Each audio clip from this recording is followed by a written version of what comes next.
नमस्कार मित्रों, और स्वागत है आपका हमारा आर्यव्रत में। और इस वीडियो में हम आपको बताएंगे सनातन धर्म के बारे में। आखिर क्या है सनातन धर्म, कैसे इसकी शुरुआत हुई, किसने शुरुआत की, कैसे इसका पूरे भारत में विस्तार हुआ। तो चलिए शुरू करते हैं। हम आज बहुत गर्व से राम कथा में या भागवत कथा में कथा के अंत में कहते हैं, बोलिए सत्य सनातन धर्म की जय।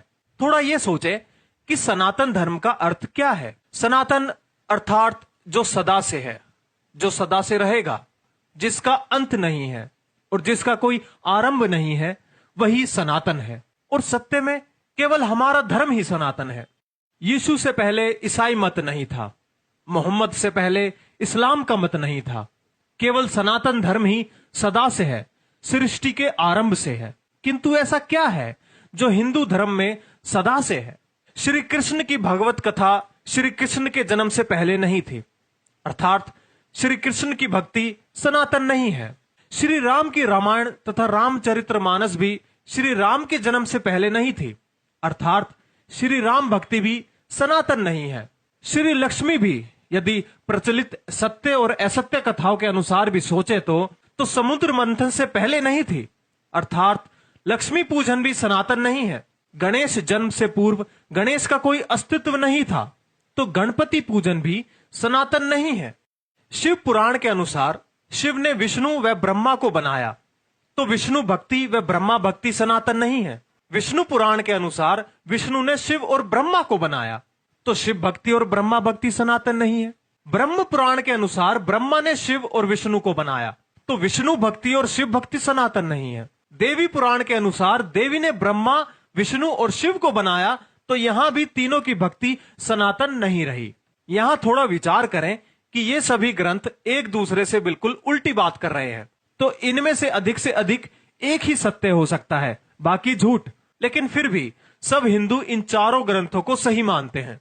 अब इसे सौभाग्य कहें या दुर्भाग्य, इसका निर्णय मैं आप पर छोड़ता हूं। फिर ऐसा सनातन क्या है जिसका हम जय घोष करते हैं? वो सत्य सनातन है परमात्मा की वाणी। आप किसी मुसलमान से पूछिए परमात्मा ने ज्ञान कहां दिया है, वो कहेगा कुरान में। आप किसी ईसाई से पूछिए परमात्मा ने ज्ञान कहां दिया है, वो कहेगा बाइबल में। लेकिन आप हिंदू से पूछिए परमात्मा ने मनुष्य को ज्ञान कहां दिया है, हिंदू निरुत्तर हो जाएगा। आज दिग्भ्रमित हिंदू भी नहीं बता सकता कि परमात्मा ने ज्ञान कहां दिया है। आधे से अधिक हिंदू तो केवल हनुमान चालीसा को ही परमात्मा का ज्ञान बता देंगे। जो कुछ धार्मिक होते हैं वो गीता का नाम ले देंगे, किंतु ये भूल जाते हैं कि गीता तो योगेश्वर श्री कृष्ण देकर गए हैं। परमात्मा का ज्ञान तो उससे भी पहले होगा या नहीं, अर्थात वो ज्ञान जो श्री कृष्ण ने अपने गुरुकुल काल में अपने गुरु संदीपनी मुनि के आश्रम में पढ़ा था। जो कुछ अधिक ज्ञानी होंगे वो उपनिषद कह देंगे, परंतु उपनिषद तो ऋषियों की वाणी है, ना कि परमात्मा की। तो परमात्मा का ज्ञान कहां है? वेद, जो स्वयं परमात्मा की वाणी है, उसका अधिकांश हिंदुओं को केवल नाम ही पता है। वेद परमात्मा ने मनुष्य को सृष्टि के प्रारंभ में दिए। जैसे कहा जाता है कि गुरु बिना ज्ञान नहीं, तो संसार का आदि गुरु कौन था? वो परमात्मा ही था। उस परम पिता परमात्मा ने ही सब मनुष्यों के कल्याण के लिए वेदों का प्रकाश सृष्टि के आरंभ में किया। जैसे हम नया मोबाइल लेते हैं, साथ में एक गाइड मिलती है कि उसे कैसे चालू करें, किस प्रकार से इस्तेमाल करें, इस स्थान पर ना ले जाएं, इस स्थान पर ले जाएं, ऐसी चीजों के साथ ना रखें आदि। उसी प्रकार जब परम पिता ने हमें यह मानव तन दिया और यह संपूर्ण सृष्टि हमें रचकर दी, तब क्या उसने हमें यूं ही बिना किसी ज्ञान व बिना किसी निर्देशों के भटकने के लिए छोड़ दिया?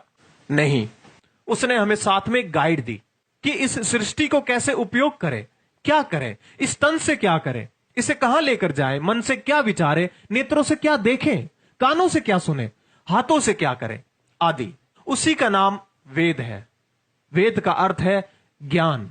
परमात्मा के उस ज्ञान को आज हमने लगभग बुला ही दिया है। वेदों में क्या है? वेदों में कोई कथा कहानी नहीं है, ना तो श्री कृष्ण की ना श्री राम की। वेद में तिनके से लेकर परमेश्वर पर्यंत वह संपूर्ण मूल ज्ञान विद्यमान है जो मनुष्य को जीवन में आवश्यक है। मैं कौन हूं? मुझ में ऐसा क्या है जिसमें मैं की भावना है? मेरे हाथ, मेरे पैर, मेरा सिर, मेरा शरीर, पर मैं कौन हूं? मैं कहां से आया हूं? मेरा तन तो यही रहेगा, तो मैं कहां जाऊंगा? परमात्मा क्या करता है? मैं यहां क्या करूं? मेरा लक्ष्य क्या है? मुझे यहां क्यों भेजा गया? इन सब का उत्तर तो केवल वेदों में ही मिलेगा। रामायण, भागवत, महाभारत आदि तो सारी ऐतिहासिक घटनाएं हैं जिनसे हमें सीख लेनी चाहिए और इन जैसे महापुरुषों के दिखाए सन्मार्ग पर चलना चाहिए। लेकिन उनको ही सब कुछ मान लेना और जो स्वयं परमात्मा का ज्ञान है उसकी अवहेलना कर देना केवल मूर्खता है। यह हमारी छोटी सी कोशिश थी आपको अपना धर्म यानी सनातन धर्म समझाने की। आशा है कि आप इस जानकारी को हर हिंदू और हर सनातनी के पास साझा करेंगे, क्योंकि यह जानकारी हर हिंदू के पास या हर भारतीय के पास होनी जरूरी है। और वर्तमान में तो इसकी जानकारी होना अति आवश्यक है, क्योंकि जैसे एक षड्यंत्र के तहत हिंदुओं को हीन बनाया जा रहा है और उनको उनके ही सनातन धर्म के खिलाफ भड़काया जा रहा है, जल्द ही हिंदू सिर्फ इतिहास बनकर रह जाएंगे। और जो कुछ लोग ये बोलते हैं कि हिंदू कभी खत्म नहीं हो सकते, वो जीवन पर्यंत तक रहेंगे, तो मैं आपको बता दूं, आज दुनिया में हिंदुओं का सिर्फ एक ही देश है और वो भी सिर्फ अनौपचारिक रूप से। पहले सनातन धर्म सिर्फ भारत में नहीं अपितु आधे विश्व में फैला हुआ था, जैसा कि आप इस मानचित्र में देख सकते हैं। लेकिन आज हम बहुत सिकुड़ गए हैं। इसलिए इस जानकारी को जितना हो सके उतना शेयर करें, व्हाट्सएप पर, फेसबुक पर, ट्विटर पर, या फिर आप इसे डाउनलोड करके अपने यूट्यूब चैनल पर भी डाल सकते हैं। हमारा मकसद है जानकारी फैलाना, इसलिए इसे खूब शेयर करें, दूसरे लोगों को दिखाएं। आपसे बस इतनी